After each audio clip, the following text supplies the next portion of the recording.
يا من يرى يا من يرى يا من يرى Азан KZ исламдық порталы ұсынады.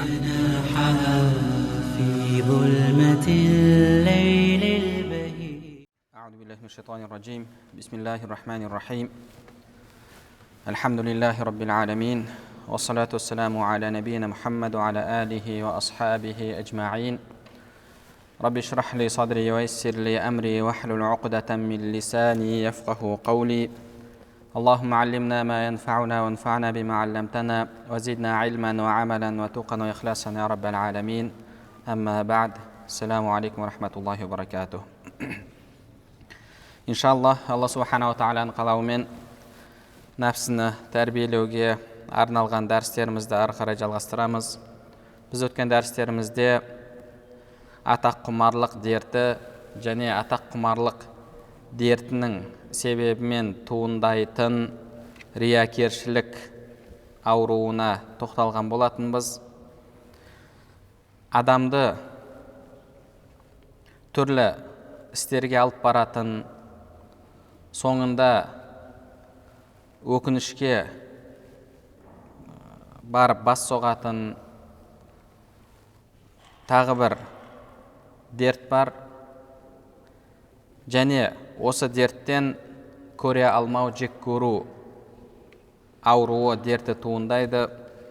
Бұл әл-ғадаб, яғни адамның ашулануы. Ашулану орынсыз болатын болса, бұл да адамның нәпсісі шалдығатын дерттерден болып табылады. Сол үшін де ашулануды да оның қайсысы дұрыс, қайсысы бұрыс үйрену қажет болады. Себебі пайғамбарымыз саллаллаху алейхи уассалам өзінің бірнеше хадистерінде адамдар өсиет етуін сұраған кезде ашуланба деп ақыл берген еді. Неге? Себебі ашудың соңы жек көруге алып келуі мүмкін, ашудан ары қарай көре алмау туындайды. Адамды ашу баурап алған кезде көп жағдайда ақыл кетеді және арты өкінішке алып баратын істерді істеп қояды. Сол үшін бұл дертті де немесе орынсыз ашуды үйренуіміз керек болады. Жалпы ашу дегеніміз бұл адамның жүрегіндегі шоқ. Адамның жүрегіндегі шоқ және адам бір жақпайтын іске кездескен кезде, жақпайтын тірлікке, нәпсісіне душар болған кезде сол шоқтан от шығып, лаулап адамның денесін баурайды. Сол кезде, сол от күшейген кезде адамның қаны қайнағаннан кейін адамның бетіне әсер береді. Яғни адамның қызарып кетуі, қан қысымының көтерілуі, мысалы қанымды қайнатпашы деп бізде айтып жатады. Бұның барлығы сол жүректегі оттан. Адам жалпы топырақтан жаратылған. Топырақтың сипаты негізінде топырақ тыныш жататын нәрсе. Топырақтың сипаты тыныштық. Алла Субханала Тағала адамды топырақтан жаратты, шайтанды оттан жаратты. Халақтани мин нар ва халақтаху мин тин. Шайтан айтты: сен мені оттан жараттың, адамды топырақтан жараттың деді. Топырақ тыныш жататын нәрсе. Ал отты қарайтын болсақ, қимылдап тұратын нәрсе. Яғни тұрақсыз бір орында тұрмайды, қимылдап, өршіп тұратын нәрсе. Адамға қарайтын болсақ, пайғамбарымыз саллаллаху алейхи уассалам өзінің хадисінде айтқандай, ашу бұл шайтанның адамның жүрегіне салатын шоқ дегендей, сол шоқ күшейген кезде арты отқа айналып, яғни адам тұрақсыз болып, бағанағы шапшып, лаулап тұрған от секілді көрініс береді. Және соңы адам өкінетін істерге алып барады. Сол үшін де пайғамбарымыз саллаллаху алейхи уассалам өзінің хадисінде имам Абу Хурайра радиаллаху анху келтірген. Абу Хурайра радиаллаху анху айтады, пайғамбарымыз саллаллаху алейхи уассаламға бір кісі келіп: «Я Расулаллах, мурни би амалин ва уқаллил». Я Расулаллах, маған іс бұйыр, және ол іс аз болсын мен үшін деді. Сонда пайғамбарымыз саллаллаху алейхи уассалам ла тағдаб, ашуланба деді. Қайталаған кезде тағы да ашуланба деп жауап берді. Ибн Умар радиаллаху анху айтады, пайғамбарымыз саллаллаху алейхи уассаламға бір кісі келіп: «Қулли қаулан ва ақлилху лаалли ақила». Яғни сондай сөз айт, ол сөз аз болсын, маған түсінікті болсын деді. Сонда пайғамбарымыз саллаллаху алейхи уассалам ла тағдаб, яғни ашуланба деді. Тағы да қайталаған кезде тағы да ашуланба деген сөзді пайғамбарымыз саллаллаху алейхи уассалам қайтарды. Пайғамбарымыз саллаллаху алейхи уассалам бірде «Ма тауддуна сурата фикум», яғни сендерде күшті адам кім деді. Сахабаларға сендер үшін күшті адам кім деген кезде сахабалар «Аллази ла тасрауху риджал», яғни басқалар оны күресіп жеңе алмайтын адам деді. Пайғамбарымыз саллаллаху алейхи уассалам олай емес деді. «Лейса залик. Лейса шадиду бис сура'a ва иннама шадиду аллази ямлику нафсаху индал ғадаб». Шынайы күшті адам ол күресіп басқаны ұрып жығатын адам емес. Шынайы күшті адам ол ашуланған кезде өзін ұстай білетін, ашуын баса білетін адам деді. Хадисте имам Бухари және Муслимдер келтірген. Және пайғамбарымыз саллаллаху алейхи уассаламның сахабаларынан да, табииндерден де, басқа да ғұламалардан ашуланудың апаты жайында көптеген сөздер келген. Икрима рахимахуллах ва саййида ва хасура деген аятқа қатысты айтады. Бұл Яхия алейхиссаламның сипаты Құранда келген. Сонда ас-саййид аллази ла яглибухул ғадаб. Саййид деген сөз, яғни ашуға бой алдырмайтын адам деп түсіндірген. Имам Хасан рахимахуллах айтады: «Ей адам баласы, куллама ғадибта ва сибта ва юшик ан тасиба васбатан фатақа финнар». Яғни сен әр ашуланған сайын секіресің, бір күні секіріп тозаққа түсесің деген. Имам Джафар ибн Мухаммад рахимахуллах ашулану барлық жамандықтың кілті деген. Және басқа ғұламалардан келетін сөз, ақмақтықтың басы қаттылық, оны жетектеп жүретін ашу деген. Имам Муджахид рахимахуллах айтады: «Иблис айтады дейді, адам баласына бар уақытта күшім жетпесе де, мына бір үш жағдайда оған күшім жетеді деген. Біріншісі, иза сакир, яғни арақ ішіп мас болатын болса, ахазна би хузаматихи фақуднаху хайсу ши'на ва амила лана бима ахбабна». Біз оны желкесінен ұстап алып, қалаған жағымызға жетектейміз, және біз жақсы көрген амалдарды бізге істеп береді деді.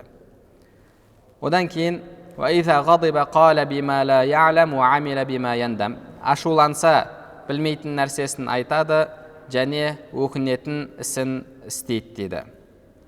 Және сондай-ақ адам сараңдыққа түседі дейді. Сараңдыққа түскен кезде ол адамда үміт күшейеді, және шамасы келмейтін нәрсеге әрекет етеді дейді. Кейбір тағы да ғұламалардан келетін сөздерден: «Ияка вал ғадаба фа иннаху юсаййирука иля зуллатил иътизар. Яғни ашудан сақ бол, ашу сені кешірім сұрау қорлығына алып келеді дейді. Пайғамбарымыз саллаллаху алейхи вассаламнан келетін риуаят бар. Ияка вама яътазиру минху нас, яғни адам істеп алып артынан кешірім сұрайтын істен сақ бол дейді. Істеп алып артынан кешірім сұрайтын істен сақ бол деп айтқан. Абдулла ибн Мас'уд радиаллаху анху айтады: «Унзуру иля хилмир раджули инда ғадабих ва аманатихи инда там'их». Адамның жұмсақтығын, сабырлығын ашуланған кезде көріңдер деді. Ашуланған кезде байқаңдар. Ва аманатихи инда там'их. Оның аманатшылдығын қолына бір нәрсе берілген кезде қараңдар деді. Ва ма алимака би хилмихи иза лам яғдаб ва ма алимака би аманатихи иза лам ятма'. Ашуланбаса оның сабырлығын қайдан білесің? Қолына ақша, дүние бермей оның аманатшылдығын, аманатқа қиянат жасамайтындығын қайдан білесің дейді. Умар ибн Абдул-Азиз рахимахуллах өзінің қызметшілеріне хат жазған кезде ішінде келген сөздерден: «Алла туақиб инда ғадабик, ва иза ғадибта аля раджулин фахбасху, фа иза сакана ғадабука фа ахриджху фа ақибху аля қадри замбих». Яғни ашуланып тұрған кезде ешкімді жазалама, біреуге ашулансаң оны қамап қой, ашуың басылған кезде шығарда күнәсіне, істеген қылмысына жараса жазала деген.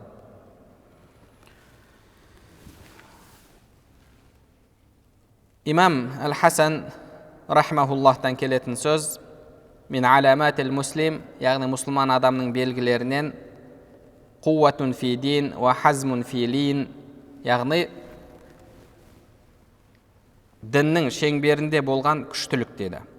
Діннің шеңберінде болған күштілік. Оның күші барлығы діннің шеңберінде, діннің нұсқауын күтіп отырады.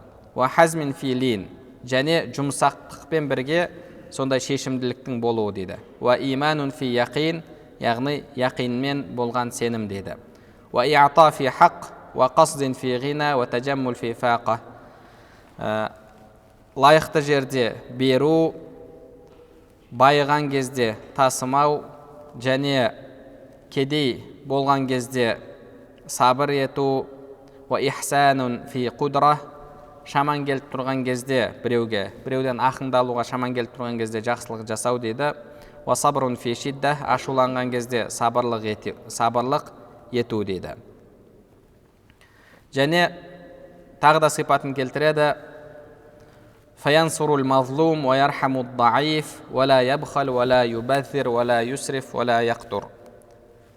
Зұлымдық шеккенге көмектеседі, әлсіз адамға рахымдылық жасайды, мейірімділігін көрсетеді, сараңдылыққа салынбайды, бекерге мал шашпайды.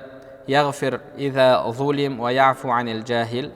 Оған біреу зұлымдық жасаса кешіреді, және надандарға кешірімділікпен, түсіністікпен қарайды дейді. Нафсуху минху фи ана ва насу минху фи раха. Яғни өз нәпсісі одан қиындық көреді, адамдар одан рахат көреді дейді. Яғни адам қиындық туғызғысы келсе, әлбетте ең бірінші қиындыққа лайық болған бұл оның өзінің нәпсісі. Бізде өкінішке орай керісінше нәпсімізді рахаттандырып қоямызды, ал қиыншылықты, біздің қиындығымызды, біздің жамандығымызды нәпсіміз емес адамдар көреді.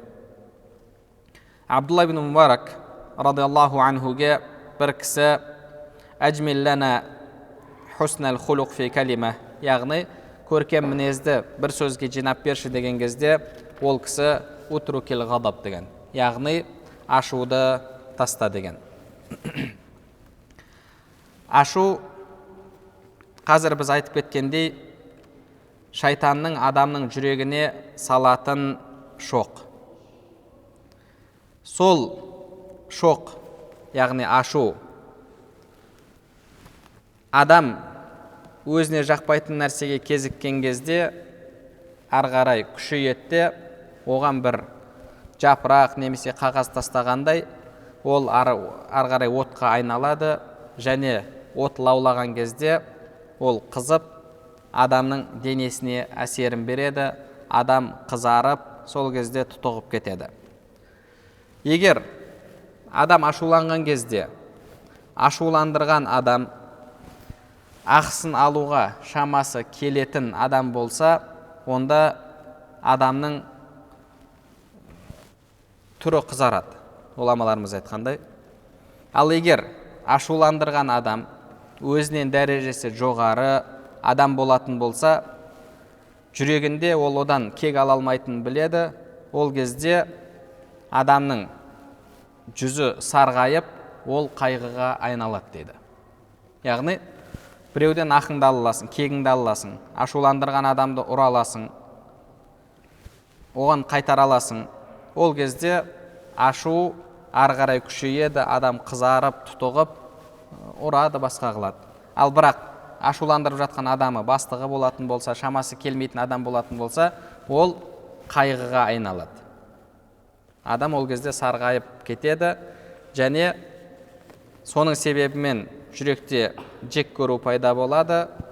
Адам біреуді жек көргеннен кейін оған жақсылықты қаламайды да, ар жағы көре алмауға алып келеді. Яғни жалпы ашулану бұл жүректегі, оның орны жүрек, оның көрінісі адамның қызаруы, тұтығуы. Енді осы сипатта адамдар үш деңгейге бөлінеді. Ашуда адамдар үш деңгейге бөлінеді. Бірінші деңгей бұл ашулану деген сипатты мүлдем жоғалтқан адамдар. Бұл дінімізде жек көрілген амал болып есептеледі. Сол үшін де имам Шафиғи рахмаһуллаһ айтады: "Ман истуғдиба фалам яғдаб фахуа химар" дейді. Яғни кімді біреулер ашуландырса дейді, ашуланатын жерде, ашулану керек болған жерде ашуландырса, ашуына тисе, бірақ ол ашуланбаса, ол есек дейді. Ол адам есекпен тең дейді. Яғни адамның ашулану керек болған орны бар. Мысалы, пайғамбарымыз саллаллаху алейхи уассаламның сипаты жайында Али радиаллаху анху айтады: пайғамбарымыз саллаллаху алейхи уассалам еш қашан өзі үшін ашуланған емес дейді. Ашуланса тек қана Алланың діні үшін, басқалардың ақысы үшін ашуланатын еді дейді. Алланың діні үшін ашуланған кезде сол істі тындырмай пайғамбарымыз саллаллаху алейхи уассаламның ашуы басылмайтын дейді. Яғни адам өзінің нәпсісі үшін ашуланбауы керек, бірақ Алланың діні үшін ашулану керек, өзінің ар намысы үшін ашулануы керек. Мүлдем ашуды жоғалтқан адам ол намыссыз адам болады. Яғни біреу келіп, мысалы, оның әйеліне дұрыс емес іс-әрекеттер жасап жатыр, қарындасына, махрамдарына. Бұл кезде ол адамда намыс болатын болса, сол жерде ашуланады.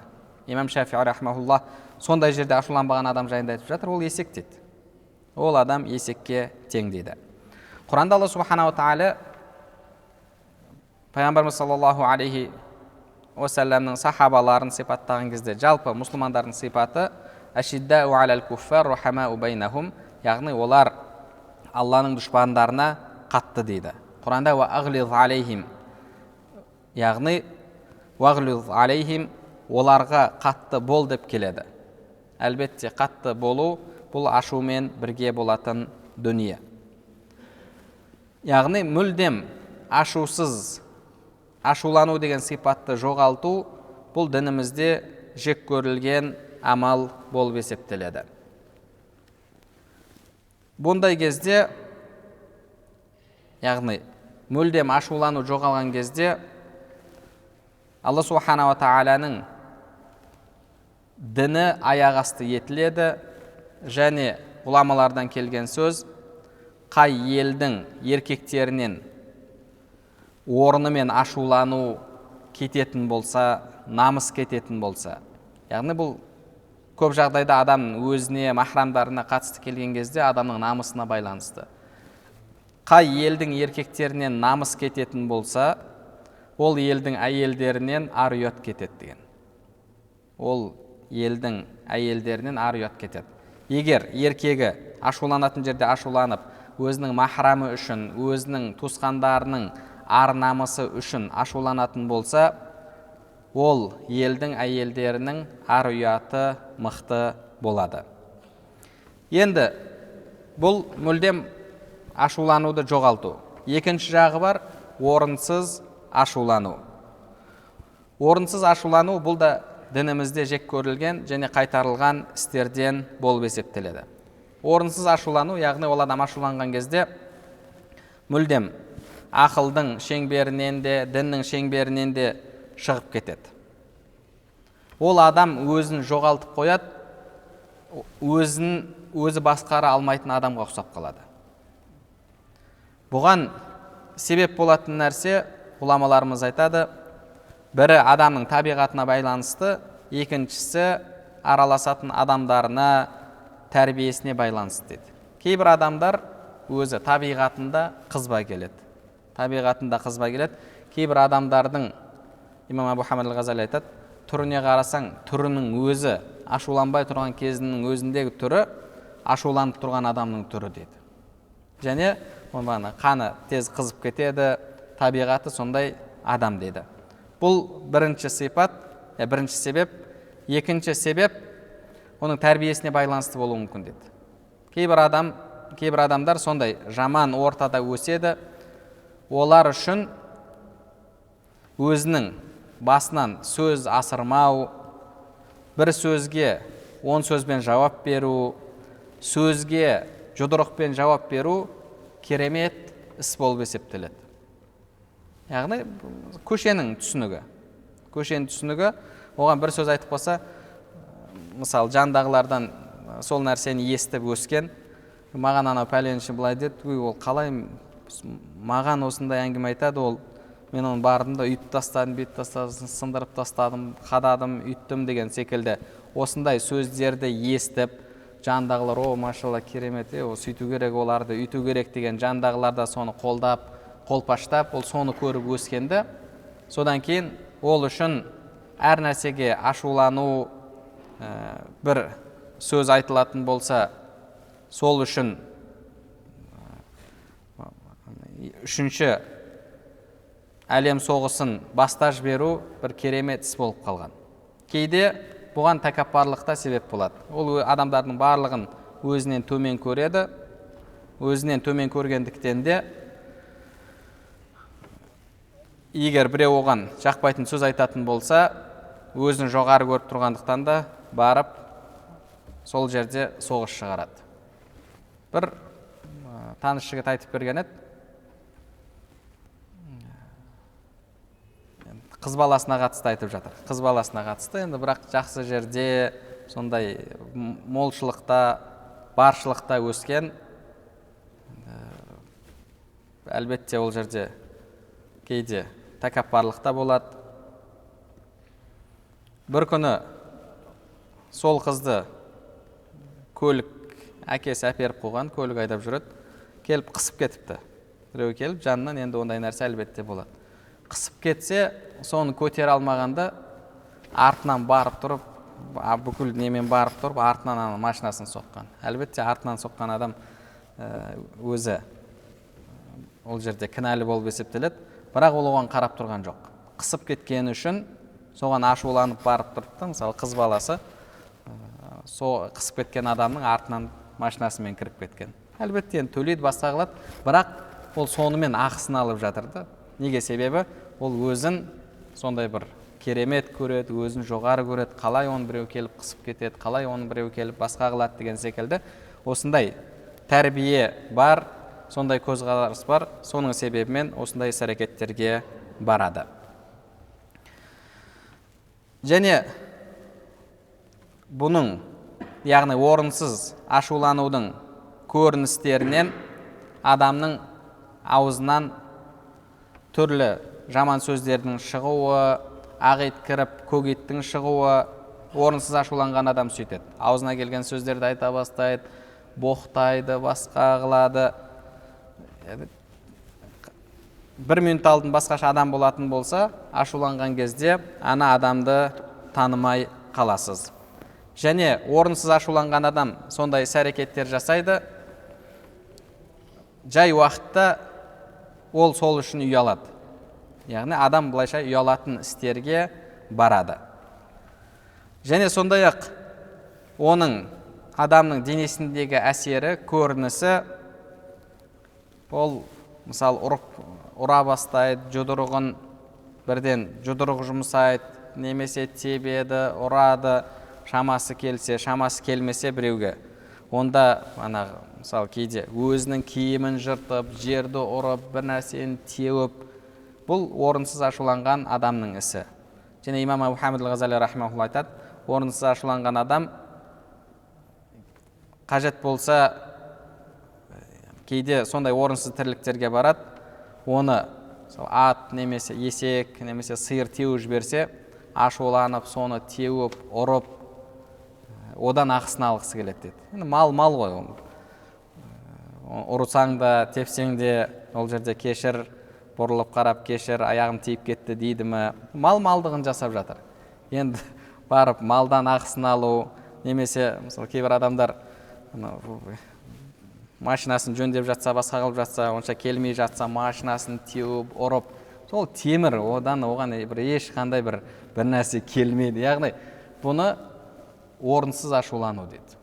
Орынсыз ашулану, бұл адам жынды адамның тірлігін істейді. Ең дұрысы, пайғамбарымыз саллаллаху алейхи вассалам айтқандай, хайрул умури аусатуха, яғни істің хайырлысы бұл ортасы. Мүлдем ашулануды жоғалту, бұл да дұрыс емес. Орынсыз ашулану, бұл да дұрыс емес. Ең дұрысы, адамда ашулану деген сипаттың болуы, бірақ ол әрдайым діннің нұсқауын күтіп отырады, ақылдың нұсқауын күтіп отырады. Ол ашулану діннің шеңберінде, ақылдың шеңберінде болатын ашулану. Орынсыз ашулану адамды түрлі дұрыс емес әрекеттерге апарып соғады. Ал мүлдем ашулануды жоғалту, бұл адамнан намыстың кетуінен келіп туындайтын іс.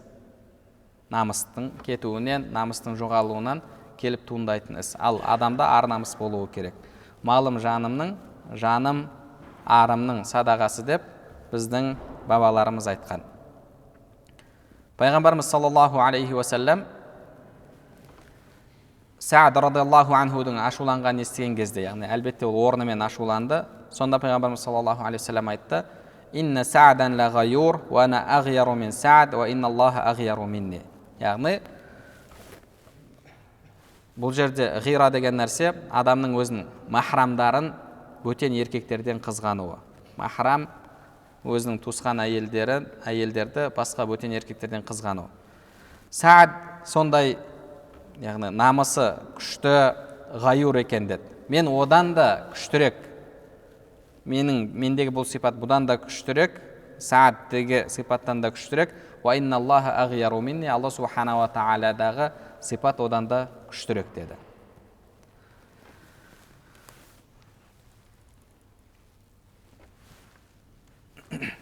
Яғни адам мүлдем ашулану деген сипатты жоғалтпау керек, және орынсыз ашуланудан өзін тәрбиелеу керек.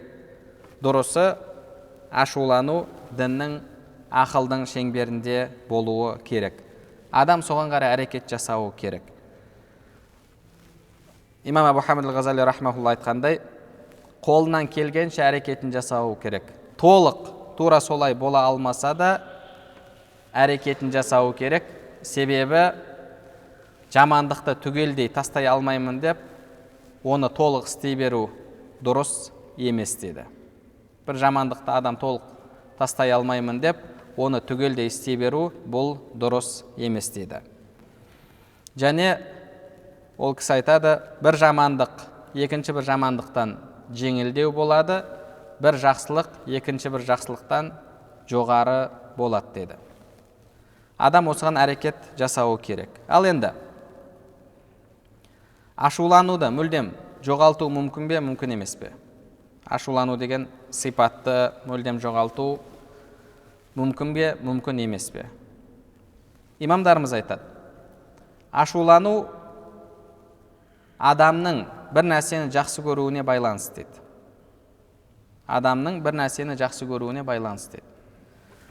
Адам бір нәрсені жақсы көреді, бір нәрсені қалайды, біреу келіп соған тиісіп жатса, соны алып қойып жатса, адам ашуланады.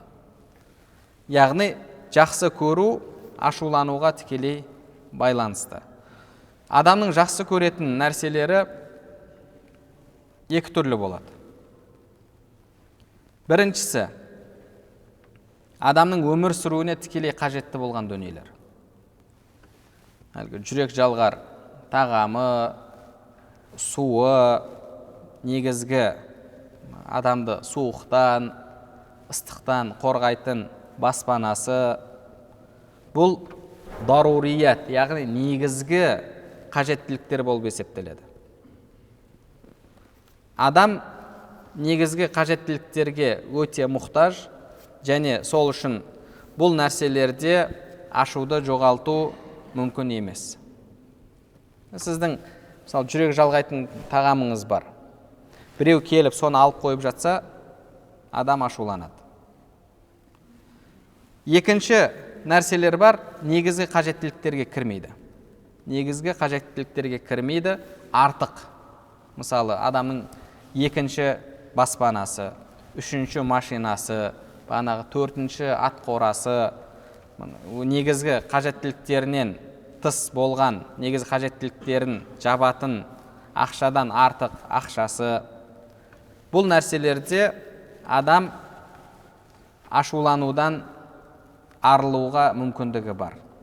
Ол үшін жүрегінен сол артық дүниеге, артық қажеттіліктерге деген махаббатты шығару. Осы арқылы адам өзін тәрбиелей алады.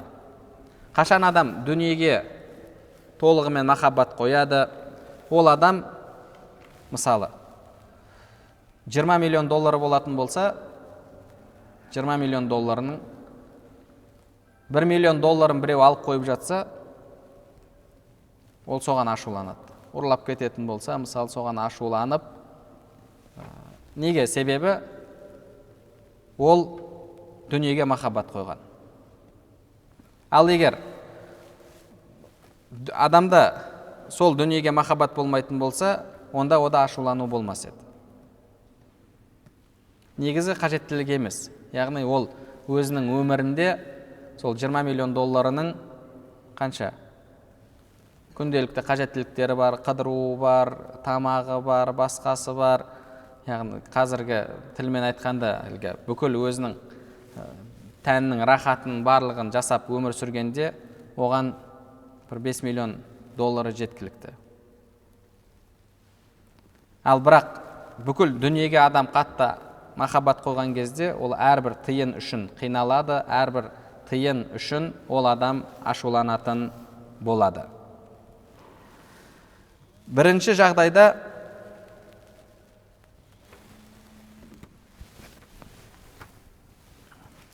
ғұламаларымыз айтады, адам ашулануды бүлдем табиғатынан шығарып тастау мүмкін емес деді. Яғни негізгі қажеттіліктерде. Бірақ оны реттеуге болады деді. Және адамда егер таухид күшейетін болса, онда ашулану емес, оны қайғыруға, қайтаруға болады деді. Яғни, мысал, сіздің бала шағама деп асырап отырған жалғыз қойыңыз бар. Ет жоқ үйде, сол бір қораңызда тұрған қой бар, бағып жатсыз, алдымда қыс келе жатыр, бала шағам осы етті жеп шықса деп бағып отырсыз. Ауру келді да қойыңыз өліп қалды. Немесе қасқыр келді де жеп кетті. Қасқыр ол хайуан. Немесе өліп қалса, сіз ашуланасыз ба? Ашуланбайсыз. Неге? Бұл жерде кімге ашуланасыз? Оны біреу ұрлап кеткен жоқ, өзі өліп қалды. Бұл жерде адам қайғырады. Сол секілді, яғни әрбір іс Алладан, жақсылық, жамандық Алладан деп адам білген кезде, одан ашулану кетіп, орнына соған жүрегі ауруы, қиналуы мүмкін да, ал бірақ ашуланбауы мүмкін. Яғни ол үшін адамда таухид сезімі күшеюі керек. Әрбір іс Алла субханала тағаладан жақсылық, жамандық, ол ұры келіп ұрласа да, сіздің бір малыңыз тартып алса да, оның барлығы әлбетте Алланың қалауымен болып жатқан дүние, және сізбен біз жалпы аспан жер жаратылмай тұрып 50 мың жыл алдын сіздің тағдырыңызда жазылған ол нәрсе. Ол сіздің қолыңыздан келетін нәрсе емес. Ұрының келіп ұрлап кетуі. Яғни адамның таухиді, тағдырға деген иманы күшейген кезде ол бұл сезімнің өзін басқара алады. Қиналады әлбетте, бала шағамның нәпақасы кетті-ау деп жүрегінде бір ауырады, бірақ қойы өліп қалса ашуланбағандай, қайғырғандай, біреу келіп ұрлап кететін болса да, ол адамда ашулану емес, орнына қайғыру болуы мүмкін. Әлбетте бұл үшін адам өзін тәрбиелеуі керек. Және тағы да басқа да себептермен кейде адам ашуланбауы мүмкін. Иншалла бұл мәселелерді Алла нәсіп етсе келесі дәрісімізде қозғайтын боламыз. Алла субханала тағала бәрімізге пайдалы білім нәсіп етсін, білімдерімізге амал етуімізді және амалдарымыздың қабыл болуын нәсіп етсін. Субханакаллахумма бихамдика, ашһаду ан ла илаха илля ант, астағфирук ва атубу илейк.